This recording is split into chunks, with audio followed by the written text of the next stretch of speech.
అదే RTV app వార్తల్ని క్షణాల్లో చదివే అవకాశం ఉంటుంది. ఒక న్యూస్ పేపర్, ఒక టెలివిజన్ ఛానల్ మీ చేతుల్లో ఎప్పుడూ ఉంటాయి. రాజధాని నుంచి తిరగబడ్రా స్వామి మూవీ రిలీజ్ అవ్వబోతుంది అని ఎక్స్పెక్ట్ చేశారు అందరూ కూడా.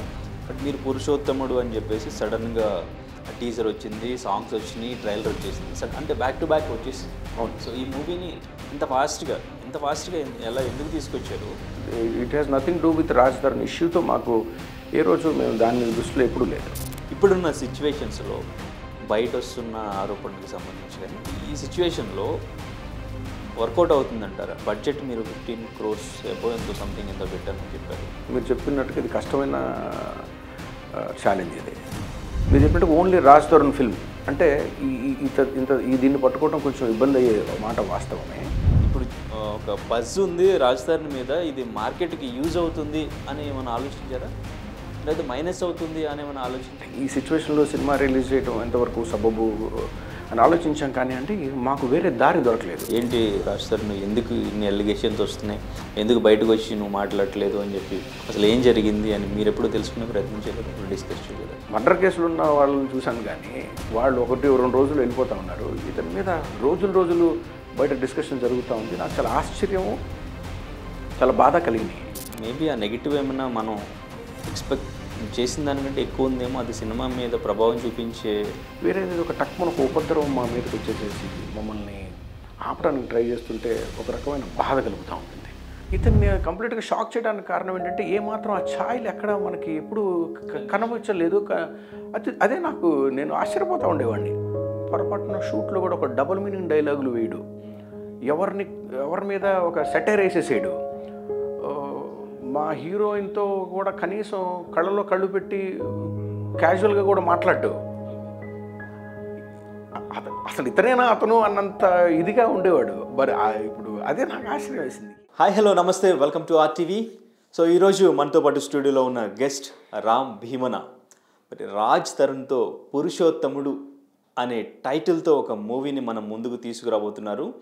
జూలై 26th అయితే రిలీజ్ కాకపోతుంది. యాక్చువల్గా తిరగబడ్రా స్వామి రాజ్ తరుణ్ నుంచి మనం రిలీజ్ అవుతుందని ఎక్స్పెక్ట్ చేసాం. బట్ పురుషోత్తముడు ఇప్పుడు రిలీజ్ అవ్వడానికి రెడీగా ఉంది. సో ఈరోజు మనతో పాటు డైరెక్టర్ రామ్ భీమన ఉన్నారు. సో మూవీ గురించి అండ్ ఇంకా రాజ్ తరుణ్ గురించి కూడా కొన్ని విషయాలు ఈరోజు అడిగి తెలుసుకునే ప్రయత్నం చేద్దాం. Hi sir, how are you? Super good. Trailer అయితే చాలా బాగా అనిపించింది. సో మొత్తం కూడా పాజిటివ్ వైబ్స్ కనిపిస్తున్నాయి. సో క్యాస్ట్ అండ్ క్రూ కూడా భారీగా ప్లాన్ చేసినట్టున్నారు. అవును, ఆబ్వియస్లీ అండి. Okay. So first of all అంటే రాజ్ తరుణ్ అంటే ఇప్పటివరకు తన్ని ఇటువంటి ఒక పెద్ద క్యారెక్టర్లా అనిపిస్తుంది కొంచెం తనకి. Exactly, that is absolutely right. ఒక మహర్షి, ఒక శ్రీమంతుడు మహేష్ బాబు గారిని చూసాం కదా, సో అలా అనిపిస్తుంది. So even caste and crew కూడా ప్రకాష్ రాజ్ గారు, రామకృష్ణ గారు, సో మురళీ శర్మ గారు, సో అందరూ కూడా, బ్రహ్మానందం గారు. సో ఏంటి అసలు ఫస్ట్ ఆఫ్ ఆల్ మీరు స్టోరీ ఏమనుకున్నారు, రాజ్ తరుణ్ని ఎట్లా? అంటే యాక్చువల్లీ ఇది శ్రీదేవి ప్రొడక్షన్స్లో బ్యానర్ మీద ఈ సినిమా చేయడం జరిగిందండి. ప్రొడ్యూసర్స్ వచ్చేసేసి రమేష్ తేజావత్, ప్రకాష్ తేజావత్ అని ఇద్దరు బ్రదర్స్. తెలుగు వాళ్ళు అయినా కూడా ముంబైలో సెటిల్ అయ్యారు. They are into other businesses. So వాళ్ళు ఎప్పటి నుంచో మంచి సినిమా చేయాలనే ఉద్దేశం ఉన్నప్పుడు నాకు వాళ్ళు పరిచయం అవ్వడం, వాళ్ళకి నేను కథలు చెప్పడం, 4-5 స్టోరీస్ చెప్తే వాళ్ళకి ఈ కథ నచ్చిందండి. అప్పుడు స్టార్టింగ్లో నా దగ్గర ఒక కథలా ఉండేది. సో ఎప్పుడైతే వాళ్ళు బాగా ఇంట్రెస్ట్ చూపించి దీన్ని గ్రాండ్గా చేయాలి, ప్రెస్టీజియస్గా చేయాలి, వాళ్ళ ప్రొడక్షన్ నుంచి వస్తున్న ఫిల్మ్ అనేప్పటికే వాళ్ళకి they are very big people in Mumbai actually. So దానివల్ల వాళ్ళు ఏంటంటే చాలా ఎక్కడ చిన్న రిమార్క్ కూడా లేకుండా చాలా ఒక బ్యూటిఫుల్గా మంచి ఫిల్మ్ చేయాలనుకున్నప్పుడు దీన్ని నేను ఇంకొంచెం స్పాన్ ఎక్కువగా చేసుకొని, అప్పటికి ఇంకా హీరో సెట్ కాలేదు. సో కథనే నమ్ముకొని ఒక పెద్ద హీరోతో చేస్తే ఆడియన్స్ ఎలా ఉన్నారంటే ఇప్పుడు చిన్న హీరోలకి థియేటర్స్కి వెళ్ళే అవకాశాలు చాలా తగ్గిపోయినాయి ఓటీటీ పెరిగిన తర్వాత. సో మనం థియేటర్కి ఆడియన్స్ని తీసుకురావాలంటే దేర్ మస్ట్ బి సంథింగ్ ఒక ఏదైనా మ్యాటర్ ఏదైనా ఉండాల్సిందే. సో దానికోసం నేను ఒక మంచి కథ, ఒక పెద్ద కథను తయారు చేద్దాం, so who ever comes in later అని చెప్పి మనస్ఫూర్తిగా బాగా కష్టపడి ఒక మంచి కథని అయితే చేసుకున్నాం. So we been looking for the hero. మాకు అందుబాటులో ఉండే హీరో ఎవరు ఉంటారు. నేను ముందు 2 సినిమాలు కొత్త వాళ్ళతో చేశాను. నా ఫస్ట్ ఫిల్మ్ హమ్తుమ్, దాని తర్వాత ఫిల్మ్ ఆకతాయి, ఇద్దరు కొత్త వాళ్ళు చేశాను. ఈసారి 3rd ఫిల్మ్ ఏదన్నా నోటెడ్ హీరోతో వెళదామని అనుకున్నాము. సో మనకున్న బడ్జెట్ కన్స్ట్రైంట్స్, కొత్త సినిమా, కొత్త producers, I don't want to push them for a large one. ఒక మీడియం బడ్జెట్లో చేద్దామనే ఉద్దేశంతో స్టార్ట్ చేసి మనం వన్ రేంజ్లో చూస్తున్నప్పుడు నాకు రాజ్ తరుణ్ గారు యాప్ట్ అనిపించింది. ఓకే. సో ఆయన డేట్స్ తీసుకొని ఆయన ఫస్ట్ ఆయన కథ చెప్పడం, ఆయనకి లైక్ డిట్ సో మచ్. సో దాని తర్వాత దీన్ని ఆయన సైన్ చేయడం, ఈ కథ సినిమా స్టార్ట్ చేయడం జరిగింది. మీరు అన్నట్టుగా ఇది రాజ్ తరుణ్ గారికి ఒక అబ్సల్యూట్లీ నెక్స్ట్ స్టెప్ ఫిల్మ్ అండి. ఇప్పటిదాకా చేసిన రాజ్ తరుణ్, ఇప్పటిదాకా చూసిన రాజ్ తరుణ్ వేరైతే ఒకటైతే, ఇప్పుడు నుంచి ఈ కథ నుంచి ఈ సినిమాలో మాత్రం మీరు ఒక కొత్త రాజ్ తరుణ్ చూస్తారు.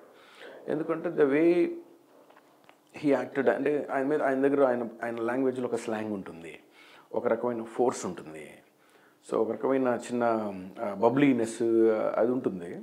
సో దీంట్లో ఏంటంటే I just want to take him to a next further level. అయితే కొంచెం కొత్త రాజ్ తరుణ్ ఎలా అయితే ఉంటుందో చూద్దామనే ఉద్దేశంతో ఆయన ఒక కొత్తగా ట్రై చేసాం. చాలా మెచ్యూర్డ్గా, చాలా ప్రొఫెషనల్గా, చాలా సటిల్గా ఉంటారు ఈ సినిమా అంతా.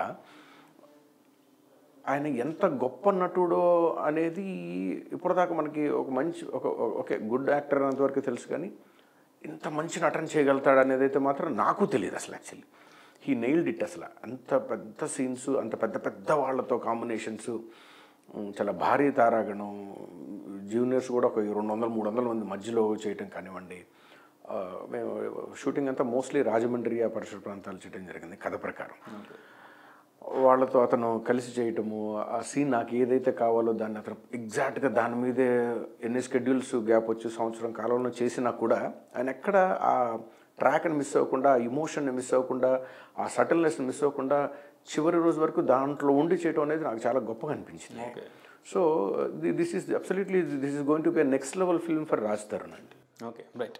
సో బట్ మీరు ఒక మాట చెప్పారు, సో ఇప్పుడున్న పరిస్థితుల్లో థియేటర్కి ఆడియన్స్ని తీసుకురావడం ఓటీటీ ఉన్నప్పుడు, అండ్ ఇంకా సినిమా నెక్స్ట్ లెవెల్లో ఉంది అన్నప్పుడే థియేటర్స్కి వస్తున్నారు, ఫ్యామిలీస్తో వచ్చి చూస్తున్నారు. మీరు కూడా ఒక మంచి భారీ బడ్జెట్ మూవీ తీద్దాం అనుకున్నారు. బట్ ఈ కథకి రాజ్ తరుణ్ సూటబుల్ యాప్ట్ అని, రాజ్ తరుణ్ తీసుకుంటే థియేటర్కి జనాలు వస్తారని, ఈ కథలో రాజ్ తరుణ్ని హీరోగా యాక్సెప్ట్ చేస్తారని మీకు ఎలా అనిపించింది? ఎందుకంటే ఇప్పటివరకు తను చేయలేదు ఇటువంటిది. అంటే అదే రాజ్ తరుణ్ని ఈ కథలోకి తీసుకుంటే రాజ్ తరుణ్ని చూసి సినిమాకి వస్తారు, లేకపోతే రాజ్ తరుణ్ ఈ సినిమాని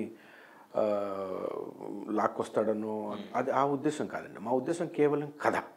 ఇప్పుడు మీరు వెనక్కి తిరిగి చూసుకుంటే మంచి కథ ఉంటే కొత్త హీరోలు సూపర్ డూపర్ హిట్లు కొట్టిన వాళ్ళు ఉన్నారు. కొత్త 2-3 సినిమాలు చేసిన హీరోలు 100 కోట్ల క్లబ్లో సినిమాలు చేసినవి ఉన్నాయి మనం రీసెంట్ చూసుకుంటే. So we believe in story. ఒక మంచి కథని ఇంపాక్ట్ఫుల్గా, ఒక చిన్న కథతో, ఒక చిన్న హీరోతో ఒక పెద్ద కథని, ఆ అనుభూతిని ఆడియన్స్కి ఎలా ఇస్తే ఎలా ఉంటుంది, ఒక కొత్త మిక్స్చర్ ఆఫ్ కాంబినేషన్ సెటప్ చేయగలిగితే ఎలా ఉంటుంది అనే ఉద్దేశంతో చేసామండి. Okay, right. అండ్ ఇంకా మూవీకి రాజ్ తరుణ్ మార్కెట్కి మించి బడ్జెట్ పెట్టామని చెప్పారు. సో బట్ ప్రొడ్యూసర్స్కి అది వర్కౌట్ కావాలి కదా. సో మించి బడ్జెట్ పెట్టినప్పుడు ఇప్పుడున్న సిచ్యువేషన్స్లో బయట వస్తున్న ఆరోపణలకు సంబంధించి కానీ ఈ సిచ్యువేషన్లో వర్కౌట్ అవుతుందంటారా? బడ్జెట్ మీరు 15 crores ఎంతో సంథింగ్ ఎంతో పెట్టానని చెప్పారు. సో అది వర్కౌట్ అవుతుందంటారా? అంటే very merely when you see in only one direction, ఒక హీరో ఒక్కడనే బేస్ చేసుకొని మీరు ఈ బడ్జెట్ కంపేర్ చేస్తే మీరు చెప్పినట్టుగా ఇది కష్టమైన ఛాలెంజ్ ఇది. So this is not about only hero అండి. This is about a story, this is about making, this is about technical values, this is about the lavishness, this is about the artists, this is about the music, this is about the direction. We have put everything, the masterclass, the skills in the film అండి. మీరు చెప్పినట్టు only Raj Tarun film అంటే దీన్ని పట్టుకోవడం కొంచెం ఇబ్బంది అయ్యే మాట వాస్తవమే. కానీ ఇప్పుడు మాకేంటంటే రాజ్ తరుణ్తో పాటుగా మాకు చక్ మన చుట్టూ ఒక 4-5 ఆయుధాలు తోడైనట్టుగా మంచి గోపిసుందర్ గారు బ్యూటిఫుల్ మ్యూజిక్ ఇచ్చారండి. మేము రిలీజ్ చేసిన 2 పాటల్లో 1 డేలోనే మిలియన్స్లోకి వెళ్ళిపోతూ ఉన్నాయి. సో ట్రెండింగ్లో ఉంది. సో డిఓపి కూడా మాకు పీజీ విందా అండి, వెరీ క్లాస్ సినిమాటోగ్రఫర్. దాంతోపాటుగా ప్రకాష్ రాజ్ గారు కానివ్వండి, మురళీ శర్మ గారు, రమ్యకృష్ణ గారు, ఈ సినిమాలో మీరు చూస్తూ ఉంటే వాళ్ళు why I'm so grateful and why I'm so happy అంటే వాళ్ళు యాక్ట్ చేసినట్టు ఎక్కడ కనపడదు. చేసిన తక్కువ రోజులైనా కూడా ఆ కథ లోపలికి వాళ్ళు, నాకు మురళీ శర్మ గారు కూడా చెప్పింది ఏంటి అంటే, రామ్ ఒక 50-60 సినిమాల్లో ఒక్కొక్క సినిమాలో ఇలాంటి పాత్ర వస్తుంది, ఇలాంటి అవకాశం వస్తుంది. I'm so happy, thank you so much for giving me this opportunity అని ఆయన డబ్బింగ్లో చెప్పినప్పుడు I felt so great. So చాలా అరుదుగా మనకి ఆర్టిస్టులకి సూట్ అయ్యి వాళ్ళు ఇన్వాల్వ్ అయ్యే క్యారెక్టర్లు పడతా ఉంటాయి, తక్కువ వచ్చేది యాక్ట్ చేసి వెళ్ళిపోయే వాటికన్నా. సో మాకు అదృష్టం ఎలా ఉందంటే అందరు క్యారెక్టర్లు నీట్ దాని లోపలికి చాలా సీరియస్గా ఇన్వాల్వ్డ్గా చేస్తారు. సో దానివల్ల ఏంటంటే ఇది అందరి సినిమా అనే భావనని మనకు కల్పిస్తుంటుందండి. ఇవన్నీ కలిపితే definitely this is going to work it out. Okay, మీరు చెప్పింది యాక్సెప్ట్ చేయొచ్చు. But end of the day audience అంతా హీరో ఎవరు, అవునండి, ఆ హీరో తాలూకు ఇమేజ్, దీన్ని బట్టే కదా ఎగ్జాక్ట్లీ థియేటర్కి వచ్చేది. అవునండి. బట్ ఎంతమంది ఆర్టిస్టులు ఉన్నారు, యాక్ట్ చేశారు అనేది కాకుండా మెయిన్ హీరోని బట్టే కదా, మెయిన్ హీరోని బట్టే సినిమాకి వస్తారండి. అది కేవలం శుక్రవారం 11 గంటల వరకే మెయిన్ హీరో యాక్ట్ చేస్తాడు, పనిచేస్తాడు. మొదటి షో తర్వాత హీరో పనిచేయడండి, సినిమానే పనిచేస్తుంది. 11 గంటల ఆటలో ఆ సినిమా బాగోపోతే మహేష్ బాబు అయినా, లేకపోతే పవన్ కళ్యాణ్ గారు అయినా, ఇంకెవరైనా, ఏ పెద్ద బాలీవుడ్ స్టార్ అయినా, they just have to come down. లేదు సినిమా బాగుంటే ఊరి పేరు తెలియని ఒక కొత్త కుర్రాడు వచ్చి సంచలనాలు సృష్టించేస్తాడు. సో మా ఉద్దేశం కూడా అదే, థియేటర్కి రప్పించే వరకు రాస్తారని మీరు అనుకోవచ్చు. సినిమాకి ఫస్ట్ షో పడిపోయిన తర్వాత that's going to be another story అండి, అనదర్ ఒక ఇమేజ్ ఫామ్ అయిపోతుంది అనే నమ్మకం. మేము సినిమా చూసాం కాబట్టి మాకు ఆ నమ్మకం ఉంది కాబట్టి this is going to be a very big film for Raj Tarun and for me, for TFI. Okay, right. So but కానీ ఇప్పుడు మీరు రాజ్ తరుణ్ నుంచి తిరగబడ్రా స్వామి మూవీ రిలీజ్ అవ్వబోతుంది అని ఎక్స్పెక్ట్ చేశారు అందరూ కూడా. బట్ మీరు పురుషోత్తముడు అని చెప్పేసి సడన్గా టీజర్ వచ్చింది, సాంగ్స్ వచ్చినాయి, ట్రైలర్ వచ్చేసింది, అంటే బ్యాక్ టు బ్యాక్ వచ్చేసింది. అవును. సో ఈ మూవీని ఇంత ఫాస్ట్గా ఎలా ఎందుకు తీసుకొచ్చారు? సో ఇది జనాల్లోకి రీచ్ అవ్వడానికి టైం తీసుకుంటే బెటర్ ఏమో అనిపించలేదా? జనాల్లోకి రీచ్ అయింది అనిపిస్తుందా మీకు? అదే మీరు 2 ప్రశ్నలకి ఫస్ట్ సమాధానం ఏంటి అంటే, ముందుకు మేము ఒక రకంగా చెప్పాలంటే మేము ఆగస్టులో రిలీజ్ చేయాల్సిందండి ఇది. సో మేము ఆగస్టు 2వ తారీఖుకి రెడీ చేసుకున్నాం స్కెడ్యూల్ అంతా. So we just have 20 days time మేము జనాల్లోకి వెళ్ళడానికి. మేము ఎప్పుడో నెల రోజుల క్రితమే టీజర్ రిలీజ్ చేసామండి. అంటే హడావుడికి చేసిన ప్లాన్ ప్రకారం వెళ్ళాం. It has nothing do with Raj Tarun ఇష్యూతో మాకు ఏ రోజు మేము దాన్ని దృష్టిలో ఎప్పుడూ లేదు. సినిమా కంప్లీట్ అయింది, we are about to release the film on August 2nd. అయితే Tiragabadara Saami film is suppose to release in July. So due to some unfortunate situations they been jump to August 2. మేము అనుకున్న డేట్కి వాళ్ళు అనౌన్స్ చేసేసారు మాకన్నా ముందరే. సో మాకు ఇప్పుడు వెనక్కన్నా వెళ్ళాలి, ముందుకన్నా రావాలి.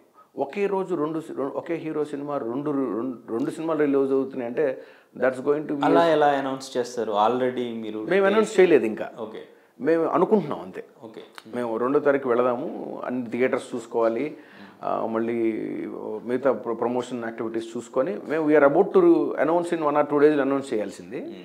మాకు తెలుసు తిరగబడ్రా స్వామి జూలైలో రిలీజ్ అవుతుందని. సో మాకు ఇంకా హడావుడి ఏం లేదు, జూలైలో హీరో గారు సినిమా లేదు కాబట్టి అని. వాళ్ళ ప్లాన్ మారి వాళ్ళు July 2కి రావడంతో సో మాకు అక్కడ it's like junction, we just have to take a decision. So we thought okay, ఒక ముందుకు వద్దాం, మనం వెనక్కి వెళ్ళడం కన్నా ముందుకు వస్తేనే ఇప్పుడున్న సిచ్యువేషన్స్లో, ఎందుకంటే చాలా పెద్ద సినిమా, పెద్ద బడ్జెట్తో చేసిన సినిమా రాజ్ తరుణ్ కెరీర్లోనే. సో వెనక్కి వెళ్ళటం వల్ల ఏంటంటే ప్రొడ్యూసర్ మీద భారం పడిపోతూ ఉంటుంది. అన్ని కోట్లు పెట్టిన ప్రొడ్యూసర్ ఎంత లేట్ అవుతూ ఉంటే అంత అతని మీద ఇదైపోతూ ఉంటుంది. సో లెట్స్ కమ్ ఫార్వర్డ్, కొంచెం కార్పెట్ బాంబింగ్ చేసుకొని బాగా అగ్రెసివ్గా మనం ప్రమోషన్ చేస్తే జనాల్లోకి మనం తీసుకెళ్ళొచ్చు అని మేము అనుకున్నాము. అనుకున్నట్టుగానే ప్రమోషన్, మీరు ఇప్పుడు సినిమా రిలీజ్ అయ్యే టైంకి మీకు పురుషోత్తముడు తప్ప ఇంకో సినిమా కనబడదు, వినపడదు, అంత ప్లాన్ చేసామండి గట్టిగా. సో మీరు ఇప్పుడు బయటకు వెళ్ళి చూస్తే హోర్డింగ్స్ దగ్గర నుంచి మొత్తం 10,000 ఆటోలు ప్లాన్ చేసామండి, మొత్తం స్టేట్ అంతా. అలా ఇప్పుడు తిరిగిపోతూ ఉన్నాయి, రోజుకి 1,000 బయటకు వస్తూ ఉన్నాయి. 500 క్యాబ్లు ఓపెన్ చేసామండి. దాంతోపాటుగా హోర్డింగ్స్ 2 స్టేట్స్ కలిపి ఒక 200 హోర్డింగ్స్ ప్లాన్ చేసాము. అన్ని ఇప్పుడు రోజు మాకు వచ్చే ముందు కూడా హోర్డింగ్స్ ఫొటోస్ వస్తామని ఎక్కడెక్కడ పెట్టారట అనేది. So we just want to push. ఇప్పుడు ఇంత బడ్జెట్ని మనం మేనేజ్ చేసుకోవాలి అంటే జనాల్లోకి వెళ్ళాలి. ఇప్పుడు అందరికి తెలిసిందే, సినిమా తీయడం ఒక ఎత్తు అయితే మనం ప్రమోషన్ చేసి జనాల్ని థియేటర్ రప్పించడం ఒక ఎత్తు. ఒక నార్మల్ హీరో కోసం ఇంత బడ్జెట్ని పెట్టి థియేటర్ రప్పించాలంటే ఏదైనా ఎక్స్ట్రావాగాన్సా, ఏదైనా సంథింగ్ ఎక్స్ట్రా అట్రాక్షన్ ఏదైనా ఉండాల్సిందే. అయితే మాకు ఇలాంటి అట్రాక్షన్ వస్తుందని తెలియదు, ఈ ఇష్యూ వస్తుందని చెప్పి మేము ఊహించలేదు. మేము దాంతో సంబంధం లేకుండానే మా కథని నమ్ముకొని, మా కష్టాన్ని నమ్ముకొని ముందుకు వెళ్తా ఉన్నాం. బై గాడ్స్ గ్రేస్ విపరీతమైన రెస్పాన్స్ అండి. బిజినెస్ మేము ఏదైతే భయపడ్డాం మీరు అన్నట్టుగా కంప్లీట్లీ రివర్స్ అండి. పీపుల్ ఆర్, మాకు ఒక రకంగా చెప్పాలంటే మాకు బిజినెస్ 4-5 ఒక రకంగా చెప్పాలంటే వాళ్ళంతా ఒక డిస్కషన్ జరుగుతుంది, డిబేటే జరుగుతుంది మాకు ఎలా ఇవ్వాలి ఏంటి అనేది. So we're so happy with the business part ఇప్పటికైతే మాత్రం. సో ఇంకా నెక్స్ట్ ఏంటంటే రిలీజ్ అయిన తర్వాత కథ ఎలా, సినిమా ఎలా ఉంది అనేది నెక్స్ట్ మాట్లాడబోతా ఉంది. ఓకే, రైట్ అండి. సో అంటే తిరగబడ్రా స్వామి పోస్ట్ పోన్ చేసుకోవడానికి సో బయట జరుగుతున్న ఇష్యూ రిలేటెడ్ వాళ్ళు వెనక్కి తగ్గుండొచ్చు, అవునా, ఐడియా పోస్ట్ పోన్ చేసుకుంటారు. సో ఇప్పుడు జరుగుతున్న ఇష్యూకి సంబంధించి రాజ్ తరుణ్ పురుషోత్తముడు కాదు అని బయట టాక్. అవును, అదేలేండి. మీరు ఈ టైంలో పురుషోత్తముడు అనే టైటిల్తో ముందుకు వచ్చారు. అవును. అంటే మీకు ఇప్పుడు ఒక బజ్ ఉంది రాజ్ తరుణ్ మీద, ఇది మార్కెట్కి యూజ్ అవుతుంది అని ఏమైనా ఆలోచించారా, లేదా మైనస్ అవుతుంది అని ఏమైనా ఆలోచించారా? ఏది టైటిల్? ఇప్పుడు రిలీజ్ చేయడానికి, ఇప్పుడు తిరగబడ్రా స్వామి తగ్గడానికి అదే రీజన్. ఓకే. సో ఇప్పుడు మీరు రిలీజ్ చేయడానికి అది ప్లస్ అవుతుంది అనుకుని మైనస్ అవుతుంది అనుకుని ఏమన్నా ఆలోచించారా? అయితే మేము మొదట్లో కొంచెం ఆలోచించిన మాట వాస్తవం అండి. ఈ సిచ్యువేషన్లో సినిమా రిలీజ్ చేయడం ఎంతవరకు సబబు అని ఆలోచించాం. కానీ అండి మాకు వేరే దారి దొరకలేదు. మేము ఇప్పుడు కనుక ఆగితే ఆగస్టులో ఆగామనుకోండి, మేము ఆగస్ట్ ఆగిపోవాలి, సెప్టెంబర్ ఆగిపోవాలి, అక్టోబర్లోనో నవంబర్లో రావాలి. ఆ టైంకి ఏ పెద్ద సినిమాలు మీదకి వచ్చి పడతాయో తెలియదు. ఇప్పుడు మీరు 20వ తారీఖు తీసుకుంటే ఒక్క తెలుగు సినిమా కూడా పెద్ద సినిమా లేదా, కేవలం పురుషోత్తముడు ఒకటే పెద్ద సినిమా, చిన్న సినిమాలు ఒక 2-3 రిలీజ్ అవుతున్నాయి. మాకు ఆపోజిట్గా ధనుష్ గారిది రాయ్ అని ఒక ఫిల్మ్ ఒకటి రిలీజ్ అవుతుంది. So this is the best time. ఎందుకంటే this is not only about hero అండి. ఒక సినిమా ఎప్పుడు పెద్ద హీరోలు అయితే తప్ప కేవలం హీరో ఇమోజ్ని బేస్ చేసుకొని సినిమాలు రిలీజ్ చేసే సిచ్యువేషన్ మారింది ఇప్పుడు. This is all about producer డబ్బులు, ఆయన ఎఫర్ట్స్, ఆయన డబ్బు, ఆయన ఉంటుంది. యాజ్ ఎ డైరెక్టర్గా నా కెరీర్ ఉంటుంది, నా లైఫ్ ఉంటుంది. హీరోయిన్ కొత్త అమ్మాయి, ఆ అమ్మాయి కెరీర్ ఉంటుంది. దీంట్లో యాక్ట్ చేసిన అందరి క్రెడిట్స్ ఉంటాయి, వాళ్ళు కష్టపడి పనిచేసిన వాళ్ళు ఉంటారు. సో వీళ్ళందరి కెరీర్ని మనం స్టేక్లో పెట్టి ఒక హీరో ఇబ్బంది అవుతుంది కాబట్టి అంటే మాకు కూడా ఏమనిపించింది అంటే, ఎప్పుడైతే మేము టీజర్ రిలీజ్ చేసామో మాకు 99% చాలా పాజిటివ్గా జనాలు రెస్పాండ్ అవుతూ ఉంటుంది. గమనించి it's not going to be a mistake, ఇది తప్పకుండా మిస్టేక్ అయితే అవ్వదనే పూర్తి నమ్మకము సమాచారం తర్వాతే మేము రిలీజ్ డేట్ అనౌన్స్ చేయడం జరిగిందండి. Okay, right. So but movie ఇప్పుడు జనాల్లోకి తీసుకెళ్ళాలి, ఆడియన్స్లో కంటే ప్రమోషన్స్ చాలా ఇంపార్టెంట్ మూవీకి బజ్ క్రియేట్ చేయాలన్న. సో ఇప్పుడు ప్రమోషన్స్కి రాజ్ తరుణ్ హీరోగా రాజ్ తరుణ్ డెఫినెట్గా రావాలి. సో ఈవెన్ తను బయట జరుగుతున్న సిచ్యువేషన్ ప్రకారం తను పోలీస్ వారు విచారణకు రమ్మన్న నోటీసులు పంపించినా కానీ రెస్పాండ్ అవ్వట్లేదు అని చెప్పేసి చూస్తున్నాం. సో మరి ఈ టైంలో ప్రమోషన్స్కి వస్తారా, ప్రమోట్ చేస్తారా మూవీని? ఆయన మాకు ఆఫ్ ద లైన్ మాకు చాలా సపోర్టింగ్గానే ఉన్నారు, మాకు ఫోన్లో టచ్లో ఉన్నారు. ఆయన రెగ్యులర్గా మాట్లాడకపోయినా 2-3 రోజులకు ఒకసారి మాట్లాడతాం. ఓకే, సో మూవీ గురించి మేము వాయిస్ మెసేజెస్ చేస్తాము, ఫోన్లో మాట్లాడుతుంటారు. అంటే ఆ మూడ్లో ఇప్పుడు డిస్కషన్ జరగలేదు. ఆయన డిస్టర్బ్గా ఆ స్టేట్ ఆఫ్ మైండ్ ఎట్లా ఉండింది ఇప్పుడు? ఫిల్మ్ వర్కే మాట్లాడతాం కాబట్టి మనకు ఆయన ఫిల్మ్ వర్క్ అయితే మాత్రం చాలా బ్యాలెన్స్డ్గానే ఉంటారు. ప్రొడ్యూసర్ ఇబ్బంది పడకూడదు అనేదైతే ఆయన మైండ్లో అయితే ఉందనేది తెలుస్తుంది. సో ఆయన స్వతహాగా ఆయన సొంత ఇష్యూస్ ఏది ఈ మ్యాటర్లో ఎప్పుడు ఆయన తీసుకురాలేదు. ఒక ప్రొడ్యూసరు ఎన్ని కోట్లు పెట్టినప్పుడు అతను ఎలా బయటపడేయాలనేది హీరో రెస్పాన్సిబిలిటీ. మీరు ఇందాక అన్నారు ఏ సినిమాకి వచ్చినా హీరోని చూసి వస్తారు కదా అని. ఒక్కోసారి ఆ ప్రొడ్యూసర్ని కాపాడటం కానీ, ప్రొడ్యూసర్ని దానికి సంబంధించింది కానీ హీరో రెస్పాన్సిబిలిటీ కూడా ఆబ్వియస్గా అయిపోతుంది అది. సో కాబట్టి అతనికి అది తెలుసు. సో ఒక ప్రొడ్యూసర్కి నేను సమాధానం చెప్పుకోవాలనే ఉంటుంది కాబట్టి because so in touch with us. So promotions అనేది మనం జాగ్రత్తగా ప్లాన్ చేసుకుందాం అని చెప్పి అనే ఉద్దేశంలో ఉన్నాం మేము. Even we don't want to ఆయన కూడా ఇబ్బంది పెట్టాలనే ఉద్దేశం కూడా లేదు. ఎందుకంటే ప్రతి మనిషికి ప్రాబ్లమ్స్ వస్తూ ఉంటాయి. తప్పు ఒప్పు ఏంటనేది టైం లైన్లో తెలుస్తుంది. అదే సినిమాలో చెప్పినట్టుగా చట్టం తన పని చేసుకుపోతున్నట్టుగా జరగాల్సింది జరగక మానదు. దానికోసం ఇంతమందిని ఒక క్వశ్చన్ మార్క్లో పెట్టడం అనేది బాగోదు. కాబట్టి మనం వీఆర్ కమింగ్ ఫర్ రిలీజ్ అండి. ప్రమోషన్స్కి అతను హీ విల్ బి 100% అవైలబుల్ అండి. అది ఎప్పుడు ఎలా ఆయన కన్వీనియన్స్ చూసుకుంటాం, మా కన్వీనియన్స్ చూసుకొని ఇద్దరికి ఒక మంచి ప్లాన్ చేసుకొని 100% he will be available. Pre release మీకు ఇందాక మీరు షూట్ స్టార్ట్ చేయకముందు మాట్లాడుతుంది కూడా అదే. ప్రీ రిలీజ్ ఈవెంట్కి మనం గ్రాండ్గా ప్లాన్ చేస్తున్నాము. సో దానికి 100% he will be available. Okay. అంటే మీరెప్పుడు క్యాజువల్గా డిస్కషన్లో కానీ ఏంటి రాజ్ సార్ నువ్వు ఎందుకు ఇన్ని అలిగేషన్స్ వస్తున్నాయి, ఎందుకు బయటకు వచ్చి నువ్వు మాట్లాడట్లేదు అని చెప్పి అసలు ఏం జరిగింది అని మీరు ఎప్పుడు తెలుసుకునే ప్రయత్నం చేయలేదా, ఇప్పుడు డిస్కస్ చేయలేదా? అంటే when it comes to sensitive అండి. అంటే ఇప్పుడు ఈ ఇన్స్టిట్యూట్ జరగకముందు దగ్గర సంవత్సరం కలిసి ఇంకా ఒక రకంగా కాపురం చేసినట్టే అంత క్లోజ్గా ఉండేవాళ్ళము. ఎప్పుడు అవుట్ సైడ్ మ్యాటర్స్ ఎప్పుడు మా ఇద్దరి మధ్యలో వచ్చేది కాదు. చాలా రేర్గా వేరే విషయాలు మాట్లాడుకునే వాళ్ళం కానివ్వండి. ఈ టైప్ ఆఫ్ థాట్ ఎప్పుడు మా ఇద్దరి మధ్యలో రాలేదు. He's more into world cinema. ఆ సినిమా చూశాను, ఈ సినిమా చూశాను, ఫ్రెంచ్ ఫిల్మ్ చూశాను, ఇటాలియన్ ఫిల్మ్ చూశాను, డార్లింగ్ మీరు అది చూడండి భలే ఉంటుంది, నాకు చూసి కాల్ చేయండి అనేవాడు. ఈ లాస్ట్ టైం ఒక శిశు అని ఒక ఫిల్మ్ వస్తే నాకు టికెట్లు బుక్ చేసి నన్ను ఒక రకంగా ఎంత బిజీ ఉన్నాను బ్లాక్మెయిల్ చేసి నన్ను సినిమాకి పంపించాడు. మీరు చూడాలి ఆ సినిమా, మీరు చూడాల్సిందే అని చెప్పి. ఎందుకంటే చచ్చినట్టు సినిమాకి వెళ్ళి చూసి వచ్చి సినిమా గురించి రాత్రి ఇంటికి వెళ్ళిన తర్వాత 10-10:30కి స్టార్ట్ చేస్తే 11:30, 12 వరకు ఒక ఫిల్మ్ గురించి మాట్లాడుతూ ఉంటాడు. అది ఓల్డ్ ఫిల్మ్ గురించి మాట్లాడుతూ ఉంటాడు. ఈ పర్సనల్ టాపిక్స్ ఎందుకు ఎప్పుడు రాలేదు, ఎందుకంటే everybody have got their own personal life అండి. ఇప్పుడున్న సిచ్యువేషన్లో ఎలా ఉంటుందంటే పర్సనల్ లైఫ్లోకి మనం తొంగి చూసే అవకాశం చాలా వరకు మారిపోయింది. అంత కరెక్ట్ కాదేమో అనే తత్వం జనాలు అందరూ వచ్చేసింది. They are so matured. ఇంకొక మనిషి జీవితాన్ని లోపలికి వెళ్ళి జడ్జి చేసే తత్వం చాలామందికి ఇప్పుడు అందరూ ఎడ్యుకేటెడ్ జనరేషన్ వచ్చేసింది. ప్రతి మనిషిలో మైనస్లు ఉంటాయి, ప్లస్లు ఉంటాయి. నాలో ప్లస్లు మైనస్లు ఉన్నాయి, అతనిలో కూడా ప్లస్లు మైనస్లు ఉండొచ్చు. సో నేను వెళ్ళి నువ్వు పురుషోత్తముడమేనా అని నేను అడిగాను అనుకోండి, 4 వేలు నా వైపు చూపిస్తాయి. నువ్వు పురుషోత్తముడు అయితే నువ్వు నన్ను అడుగు అన్నట్టుగా నాకు అనిపిస్తూ ఉంటుంది. సో నేను ఎప్పుడు ఆయన్ని ఆ విధంగా అడగలేదు. ఈ సిచ్యువేషన్ జరిగిన తర్వాత కూడా పైగా చాలా సెన్సిటివ్ జరుగుతూ ఉంది, బయట బాగా విగరస్గా జరుగుతూ ఉంది. ఏ హీరో మీద రానంత విపరీతమైన డిస్కషన్ జరుగుతూ ఉంది. ఇంతకుముందు నాకు తెలిసి ఈ 10 ఏళ్లలో నేను ఇండియా వచ్చి ఇక్కడున్న ఈ 10 ఏళ్లలో ఈ ఫిల్మ్ ఫీల్డ్లో మర్డర్ కేసులు ఉన్న వాళ్ళని చూశాను, కానీ వాళ్ళు 1-2 రోజులు వెళ్ళిపోతూ ఉన్నారు. ఇతని మీద రోజులు బయట డిస్కషన్ జరుగుతూ ఉంది. నాకు చాలా ఆశ్చర్యము, చాలా బాధ కలిగినాయి. సో అంటే నేను మనిషి ఇప్పుడు జోవియల్గా, ఫన్నీగా, కొంచెం రొమాంటిక్గా అలా ఉండేది. అంటే అరే ఈడు ఇంతేరా అనే తత్వం మనకు కొంచెం మన మనసును లైట్ చేసేది. ఇతన్ని కంప్లీట్గా షాక్ చేయడానికి కారణం ఏంటంటే ఏమాత్రం ఆ ఛాయలు ఎక్కడ మనకి ఎప్పుడు కనబచ్చలేదు. అదే నేను ఆశ్చర్యపోతూ ఉండేవాడిని.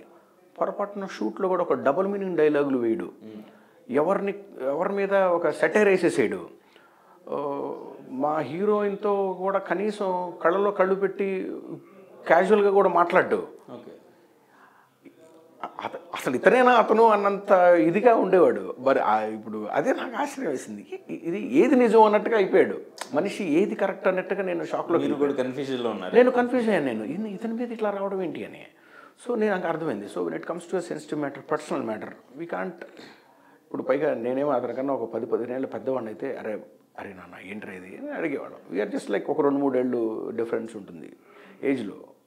టేక్ ఏ డార్లింగ్ జాగ్రత్త అని చెప్తాం తప్ప మనం ఎందుకు చేసావు, ఇది ఏం జరిగిందని చెప్పి ఇప్పుడు ఆయన నాకు సంజాయిషి ఇచ్చుకోవడం వల్ల అయితే ఎక్స్ప్లెనేషన్ ఇచ్చుకోవాల్సిన అవసరం లేదు, పైగా నాకు కూడా అవసరం లేదు అనిపించింది ఈ సిచ్యువేషన్లో. సో కాబట్టి ఆయన పర్సనల్ లైఫ్కి అతనే బాధ్యుడు. So it's a team work అండి. ఇదంతా అందరం కలిసి చేసిన ఒక ప్రాజెక్ట్ ఇది. సో దాంట్లో అతను ఒక భాగం. సో అంటే రాజ్ తరుణ్ గారి టైమింగ్, ఇప్పుడు షూటింగ్ వచ్చినప్పుడు సో ఆయన టైమింగ్ ఎట్లా ఉంటుంది, సో ఆఫ్ కెమెరా ఎట్లా ఉంటారు, మీరు యాక్షన్ చెప్పినప్పుడు మీరు స్క్రిప్ట్ ఇచ్చింది ఎట్లా ప్రిపేర్ అవుతారు, సో ఆయనకి యాక్టింగ్ మీద ఎంత ప్యాషన్ ఉండింది అనేది మీకు అర్థమవుతుంది. బికాస్ ఎందుకంటే ఇప్పుడు చాలా ఎలిగేషన్స్, ఆయన డ్రగ్స్ తీసుకుంటారు, లేదంటే సరిగా ఉండరు, ఆయన మెంటల్గా డిస్టర్బ్ అయిపోయి ఉన్నారు అని చెప్పేసి చాలా ఎలిగేషన్స్ వస్తున్నాయి కదా. మీరు ఈ 1 year సంసారం చేసినట్టు అన్నారు కాబట్టి సో మీరు అబ్జర్వ్ చేసి ఉంటారు కదా ఒక యాక్టర్ని ఎలా చూడాలి డైరెక్టర్ అనేది. అండి నేను ఇప్పుడు రాజ్ తరుణ్ని డిఫెండ్ చేయాల్సిన అవసరం దాదాపుగా నాకు లేని పని. ఎందుకంటే ఒక యాక్టర్గా అదే నాకు అర్థమైంది. అంటే డిఫెండ్ అంటే నేను అతన్ని సపోర్ట్ చేయాల్సిన అవసరం నాకు లేదు. ఎందుకంటే ఇది ప్రపంచానికి తెలిసిన మనిషి. సినిమా దర్శకులుగా నటినట్లుగా జీవితం తెరిచిన పుస్తకం, ప్రపంచంలో అందరికీ కంటితో చూస్తుంటారు. రాజ్ తరుణ్ నాతో చేసింది అతను 22వ సినిమా. అతను ఇంతకుముందు 21 సినిమాలు చేశాడు. ఆ దర్శకులకి కూడా రాజ్ తరుణ్ గురించి తెలుసు. నా తర్వాత ఇంకో 25 సినిమాలు చేస్తాడు, ఇప్పుడే 2-3 సినిమాలు లైన్లో ఉన్నాయి. కాబట్టి నేను ఇప్పుడు కొత్తగా ఒక స్టోరీ నేను ఇప్పుడు అల్లలేను కాబట్టి నాకు తెలిసిందే నేను చెప్పగలుగుతాను. రాజ్ తరుణ్ అంటే నేను ఫస్ట్ నాకు 3వ సినిమా, నా వయసు 3వ సినిమా అండి, అతని వయసు 22వ సినిమా. నాకన్నా చాలా సీనియర్ అనే భావన ఫిల్మ్ ఎక్స్పీరియన్స్ తీసుకుంటే ఈజీగా తెలిసిపోతుంది.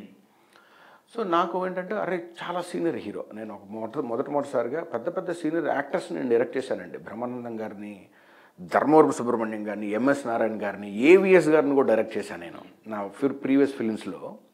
ఒక హీరోతో చేయటం అనేది మొట్టమొదటిసారి కాబట్టి కొంచెం ఎక్సైట్మెంట్ ఉండేది నాకు. అరే ఒక హీరోతో చేస్తున్నాను నేను నా 3rd ఫిల్ము.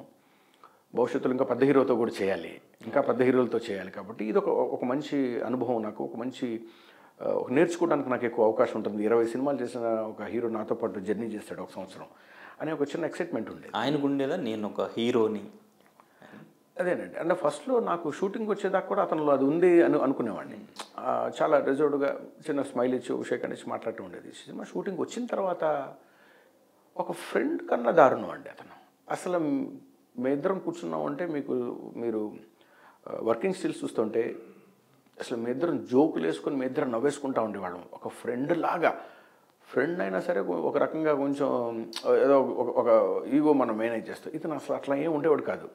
చాలా ఓపెన్గా చాలా ఫ్రీగా ఉండిపోయేవాడు. అంటే అతని కథ నచ్చి ఇన్వాల్వ్ అయితే మా ఇద్దరి మధ్యలో ఎంత కెమిస్ట్రీ బాగా వర్కౌట్ అయ్యింది అంటే, అక్కడెక్కడో షూట్ జరుగుతూ ఉండేది.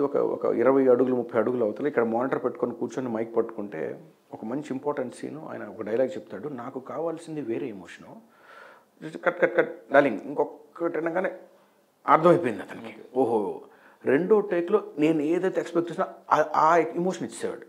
మా ఇద్దరి మధ్యలో అంత అద్భుతంగా ఉండేది. నేను ఏ రోజు వెళ్ళిపోయి ఈ సీను ఇది ఇట్లా ఎలా చేయాలంటే హీరోయిన్ ఎట్లా వస్తుంది, వాళ్ళ ఫాదర్ ఎట్లా ఏం ఉండేది కాదు. ఆయన సీన్కి అర్థమైపోయేది. అతని దగ్గర ఇంకొక మంచి ప్లస్ ఏంటి అంటే, నేను ఒక 100 మందిని నా 3 సినిమాల్లో డైరెక్ట్ చేసి ఉంటానండి, పెద్దవాళ్ళని. కనీసం ఒక 25 సినిమాలు పైన యాక్ట్ చేసిన వాళ్ళని. ఇతని దగ్గర ఉన్న ఒక క్వాలిటీ ఏంటి అంటే 2 పేజీల డైలాగు, 3 పేజీల డైలాగు క్యారవాన్లో కూర్చొని ఒకసారి ఒక 15 నిమిషాలు 20 నిమిషాలు చూసేసుకున్నాడు. సెట్లోకి వచ్చిన తర్వాత పొర్రపాటున కూడా అతని చేతిలో పేపర్ ఉండేది కాదు. మోస్ట్లీ నేను ఎన్నోసార్లు షాక్ అయిపోయి మా కో డైరెక్టర్లు, మా అసోసియేట్ డైరెక్టర్లు మొహాలు చూసుకునేవాళ్ళం. అక్షరాలు పొల్లుపోకుండా చెప్పేస్తూ ఉండేవాడు. So he was so talented in the మెమొరీలో విపరీతమైన టాలెంటెడ్ అండి. That is the best thing I have noticed in Raj Tarun. మిగతా విషయాల్లో నేను అతనిలో ఇది చాలా బెస్ట్ అండి, అది చాలా వర్స్ట్ అండి నేను చెప్పలేను. కానీ మళ్ళాగే ఉండేవాడు. ఒకసారి డార్లింగ్ అనేవాడు, వెళ్తాను, వాడు ఇంకా అవ్వలేదు ఇంకెన్ని టేకులు, కొంచెం అక్కడ వాటి వరకు ఉండేదేమో. కానీ మెమొరీ, డైలాగ్స్, మనకు కావాల్సిన డిక్షన్ అది మాత్రం చాలా అద్భుతంగా ప్రజెంట్ చేసేవాడు. నేను అనుకునేవాడిని ఒక ఇన్ని సినిమాలు చేస్తే ఎంత అనుభవం వస్తుంది, ఎంత పర్ఫెక్ట్గా ఉండగలుగుతారేమో అని. సో ఆ విషయాల్లో మాత్రం చాలా పర్ఫెక్ట్ అండి. సో ఎక్కడ షూటింగ్కి లేటుగా రావడం కానీ, లేకపోతే త్వరగా వెళ్ళిపోతానని పేచీలు పెట్టడం కానీ ఏ రోజు లేదు. వన్స్ ఇన్ని రోజుల్లో మా మనిషి అంటే ఇట్స్ లిటరల్లీ ఇంక ఇతను మా కింద పని వాళ్ళలాగా ఉండిపోయేవాడు. ఎప్పుడు రమ్మంటే అప్పుడు వచ్చేవాడు, ఎప్పుడు వెళ్ళమంటే అప్పుడు పేచీ అసలు ఏ రోజు పెట్టేవాడు కాదు. సో నేను అనుకునేవాడిని ఓకే మేబీ ఇతను ఇట్లా ఏమో, మిగతా హీరోలు ఎలా ఉంటారో తెలియదు, మేబీ ఇతను ఇంతేనేమో, పోన్లే మనకు మంచి హీరో దొరికాడనే ఆనందంతో బ్రహ్మాండంగా అనుకున్న డేట్లోనే ఒక పెద్ద సినిమాని కంప్లీట్ చేయగలిగాం. ఓకే, అంటే ఈ ఇష్యూ వచ్చే టైంకి మీ మూవీకి సంబంధించి రాజ్ తరుణ్ వర్క్ అంతా కంప్లీట్ అయిపోయింది. ఓకే, ఇది వచ్చి ఒక 1 మంత్ అవుతుందా, ఆల్మోస్ట్ మా షూట్ జరిగి ఒక 3 నెలలు అయిపోతుందండి. ఓకే, సో మధ్యలో ఇప్పుడు డబ్బింగ్ కూడా కంప్లీట్ అయిపోయింది. అసలు మేము ఓన్లీ రిలీజ్ డేట్స్ ఒకటే అనౌన్స్ చేసుకోవాల్సిన టైంలో ఇష్యూ వచ్చింది. ఆ తర్వాత నేను ఈ ఇష్యూ జరిగిన తర్వాత నేను ఒక 2-3 సార్లు మాట్లాడాను. సో కాబట్టి ఈ ఇష్యూకి అసలు మా సినిమాకి దానికి ఏది సంబంధం లేకుండా కంప్లీట్ అయిపోయింది. అందుకని మేము రిలీజ్కి రావాల్సిన సిచ్యువేషన్ వచ్చింది. ఈ ముందు తెలిస్తే మేము ప్రశాంతంగా తీరిగ్గా ఏమన్నా పోస్ట్ ప్రొడక్షన్ చేసుకునేవాళ్ళం మేము. సో చాలా వార్ ఫుటింగ్ మీద 24/7 అది మీద కాన్సన్ట్రేట్ చేసి సినిమాని కంప్లీట్ చేసుకున్నాం, త్వరగా రిలీజ్ చేయాలనే ఉద్దేశంతో. సో ఈ సిచ్యువేషన్ కొంచెం మమ్మల్ని కలవరపరిచిన మాట వాస్తవం అండి. ఎందుకంటే సినిమా ఎలాంటి ఒడిదుడులకి లోనవుతుందో అనే ఒక టెన్షన్ ఒకవైపు అయితే, అరే ఏంటి ఇంత ఇలాంటి వ్యక్తి మీద ఇంత పెద్ద ఎలిగేషన్ ఇలా వచ్చిందనేది ఒకవైపు. ఈ రెండు కలిసి కొంచెం చిన్న మాట వస్తాయి. కానీ ఎప్పుడైతే మేము ఆడియన్స్లోకి వెళ్ళటం స్టార్ట్ చేసామో మాకు మొత్తం 90% పాజిటివ్ ఉంది అని నాకు తెలిసింది. ఆ నమ్మకంతోనే బయటకు వచ్చి 10% నెగిటివ్ అయితే ఉంది. అది నాకు అది కూడా తెలుసు. టెన్షన్ ఏమైనా ఉండిందా? మేబీ ఆ నెగిటివ్ ఏమైనా మనం ఎక్స్పెక్ట్ చేసిన దానికంటే ఎక్కువ ఉందేమో, అది సినిమా మీద ప్రభావం చూపించే సిచ్యువేషన్ ఏమైనా ఉందేమో అని స్టార్టింగ్లో ఉందండి. ఇప్పుడు లేదండి, స్టార్టింగ్లో ఉండింది. సరే ఏ సినిమాకైనా కూడా ఆ నెగిటివ్నెస్ ఇప్పుడు పెద్ద హీరోలు ఒక హీరో నచ్చిన హీరోలు చాలామంది ఉంటారు. ఇప్పుడు ఆ హీరో వార్స్ జరుగుతూ ఉంటాయి. ఇప్పుడు పాపం వాళ్ళు మంచి వాళ్ళే, వాళ్ళ పని వాళ్ళు చేసుకుంటూ వెళ్ళిపోతుంటారు. వాళ్ళ మధ్యలో ఏ ఉండవు. ఫ్యాన్స్ అనేవాళ్ళు కొంచెం ఆపోజిట్గా ఉంటారు. ఒకరికి ఈ హీరో నచ్చితే ఒక హీరో నచ్చడు. ఎందుకు నచ్చడు వాళ్ళకి తెలియదు. సో ఆ నెగిటివ్నెస్ ఎప్పుడైనా ఉంటుంది. కానీ ఇది మేము ఫస్ట్లో మేము అనుకున్నామంటే ఇది ఎక్కువ ఉందేమో అనుకున్నాం. కానీ మా అనాలిసిస్లో మా అబ్జర్వేషన్లో తెలిసిన ఏంటంటే చాలా తక్కువ ఉంది. మేము ఎక్స్పెక్ట్ చేసిన దానికన్నా చాలా చాలా తక్కువ ఉంది. People are understanding. Films are very different from personal life. సినిమాలు వేరు, నిజ జీవితం వేరు, పర్సనల్ లైఫ్ వేరు. పైగా సినిమా అనేది ఒక మనిషి ఎఫర్ట్ కాదండి. ఇది ఒక సినిమా అనేది ఒక మనిషి మీద వెళ్ళిపోవాల్సిన సినిమా అనే ఒక ఇది కాదు. ఇప్పుడు మా ఇంట్లో నేను ఏదో పెళ్ళో పేరెంటో చేసుకుంటే అది నా పర్సనల్ థింగ్, నన్ను పట్టొస్తారు. ఫిల్మ్ అంటే ఏంటంటే ఒక ప్రొడ్యూసరు ఎన్నో సంవత్సరాలు కష్టపడిన అతన్ని చెమటోడ్చి సంపాదించిన డబ్బును తీసుకొచ్చి ఒక ఫిల్మ్లో ఒక డైరెక్టర్ నమ్మి పెడతాడు. ఒక డైరెక్టర్ కథను నమ్మి, చాలామంది యాక్టర్స్ నమ్మి, టెక్నీషియన్స్ నమ్మి రాత్రింబవళ్ళు కష్టపడతారండి. మేము ఈ సినిమాకి ఎంత కష్టపడ్డామో మేము చెప్పము. మీరు ఫిల్మ్ చూస్తుంటే మీకు ఎవ్రీ ఫ్రేమ్లో మా కష్టం కనబడిపోతూ ఉంటుంది. సో ఇంత కష్టం పడినప్పుడు వేరేది ఒక మనకు ఉపద్రవం మా మీదకి వచ్చేసేసి మమ్మల్ని ఆపడానికి ట్రై చేస్తుంటే ఒక రకమైన బాధ కలుగుతూ ఉంటుంది. బట్ లక్కీగా ఇంతమంది ప్రేయర్స్ అనొచ్చు, ఇంతమంది కష్టం అనొచ్చు, దీన్ని చాలా వరకు టేక్ ఓవర్ చేసుకొని ముందుకు తీసుకెళ్తున్నామని చెప్పొచ్చండి. Okay, right. సో రెగ్యులర్గా అయితే మాట్లాడుతున్నారు. అప్డేట్స్ అన్నీ హీరో గారికి అప్డేట్స్ అన్నీ వెళ్తున్నాయండి. మేము ఏమైనా చేసినా, పోస్టర్స్ చేసినా, ఏమైనా ట్రైలర్స్కి వచ్చినా ఆయన చూస్తారు, ఆయన చూసి ఇవి చెప్తుంటారు. ఆ ఇబ్బంది లేదు మనకి. అవుట్ ఆఫ్ రీచ్ ఆయన వైపు నుంచి అంతా ఓకే కదా? రిలీజ్ డేట్ కానీ, ప్రమోషన్స్ కానీ 100% హీ విల్ బీ ఓకే. ఎందుకంటే రిలీజ్ డేట్ ఎప్పుడైనా సరే ఇట్స్ అబ్సల్యూట్లీ ప్రొడ్యూసర్స్ అండి, not even directors, not even heroes. Release date అనేది ప్రొడ్యూసర్ కాల్. అది నాకు ఇంకొక 4 రోజులు ఆగుదామని నాకు అనిపించవచ్చు. నాకు ఉంది కూడా, కొంచెం ప్రమోషన్స్ బాగా చేసుకున్నాం, ఎక్కడ పట్టిన పోస్టర్స్ కనబడతా ఉంటాయి, మా రామ్ భీమ్ నాకు కనబడతా ఉన్నాయని ఆ స్వార్థం ఒక డైరెక్టర్గా నాకు ఉండొచ్చు. కానీ వీటన్నిటికన్నా ముఖ్యమైనది ప్రొడ్యూసర్ అండి ఒక ఫిల్మ్కి. So producers thoughts, producers plans, producers అన్ని చాలా డిఫరెంట్గా ఉంటాయి. ఎందుకంటే ఇది కొన్ని కోట్ల వ్యాపారం.